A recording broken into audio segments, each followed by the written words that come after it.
కొత్తపేట శాసనసభ నియోజకవర్గం నుండి ఆలమూరు మండలం నర్సిపూడి గ్రామం నుండి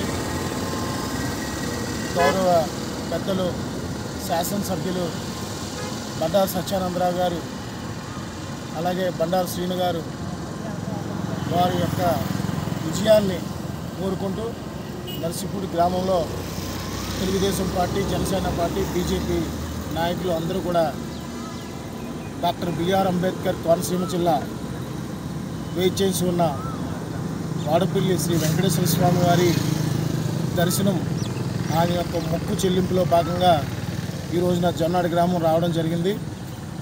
మరి అలాగే ఈ యొక్క విజయంలో ఇవాళ రాష్ట్రంలో చూసాం, అత్యధిక మెజార్టీతో గౌరవనీయులు నూతన ముఖ్యమంత్రి వర్యులు చంద్రబాబు నాయుడు గారు అలాగే జనసేన పార్టీ అధ్యక్షులు గౌరవనీయులు పవన్ కళ్యాణ్ గారు వారి యొక్క కష్టం ఫలించిన సమయం నిన్న చూసినట్లయితే దేశ పార్లమెంట్లో నరేంద్ర మోడీ గారు మనందరం చూసాం. ఆయన యొక్క మాట తీరుని పవన్ కళ్యాణ్ గారిని ఒక సునామీగా, ఒక తుఫాన్గా ఆయన అభినందించడం, ఎంటైర్ పార్లమెంటు లోపల అందరూ కూడా హర్షధ్వానాలతో ఆయనకి అభినందనలు తెలపడం ఈ రాష్ట్రానికి, దేశానికి కూడా ఇది ఒక శుభసూచకం.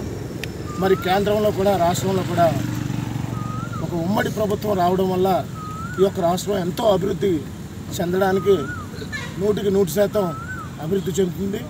అలాగే కేంద్రం నుంచి మనం తెచ్చుకోగలిగినటువంటి పథకాలు కానీ, మనకి ఏదైతే రెవెన్యూ లోటు ఉందో, పోలవరం ప్రాజెక్టు ఉందో, వ్యవసాయ వివిధ పనిముట్లు కానీ ఏదైనా కావాల్సింది ఉందో అవన్నీ కూడా మనం శాంక్షన్ చేయించుకోవడానికి మన కేంద్రంలో, రాష్ట్రంలో తెలివైన నాయకులు ఒక అన్నదమ్ముల కింద, రామలక్ష్మణుల కింద మనకి ఈ రోజు వచ్చారు. ఈ 5 సంవత్సరాలే కాదు, రాబో 15 సంవత్సరాల్లో కూడా మన ప్రభుత్వమే ఉండాలని ఆ వెంకటేశ్వర స్వామిని అందరూ కూడా కోరుకోవడం జరుగుతుంది. అలాగే నర్సిపూడి గ్రామ అభివృద్ధికి ఎంతో గతంలో కృషి చేసినటువంటి బండారు సత్యానందరావు గారు గత 5 సంవత్సరాలుగా చూసుకుంటే నర్సిపూడి గ్రామం ఎటువంటి అభివృద్ధి జరగలేదు. ఒక రాక్షస పాలన, ఒక నియంత పాలన నర్సిపూడి గ్రామంలో పట్టి పీడించి ఈ రోజున బయటకు వచ్చి రావడం జరిగింది. అందరూ చాలామంది గ్రామం అంతా మంచి మెజార్టీ ఇచ్చారు. చాలా సంతోషంగా ఈ యొక్క కార్యక్రమంలో గౌరవనీయులు నర్సిపూడి గ్రామ పెద్దలు స్వామినాయుడు గారు ఆయన యొక్క ఆధ్వర్యంలో ఈరోజు ఉదయం 4:30 గంటలకి వాడపల్లి వెంకటేశ్వర స్వామి దర్శనానికి నడక పాదయాత్ర ద్వారా మొక్కు చెల్లించడానికి అందరూ బయలుదేరి వెళ్తాం. మరొకసారి గౌరవ పెద్దలు సత్యానందరావు గారికి, బండారు శ్రీనివాసరావు గారికి హృదయపూర్వకంగా ఎప్పుడు కూడా మా అందరూ దైవంలో ఆయుధారోగ్యాలతో ఉండాలని ఆ వెంకటేశ్వర స్వామిని కోరుకుంటూ సెలవు తీసుకుంటాం.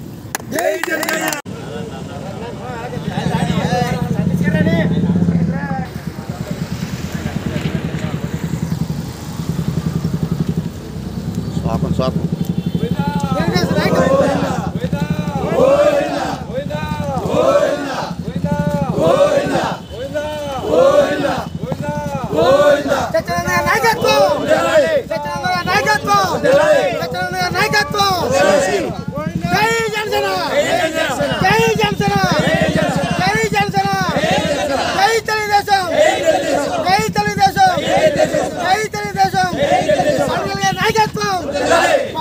నాయకత్వం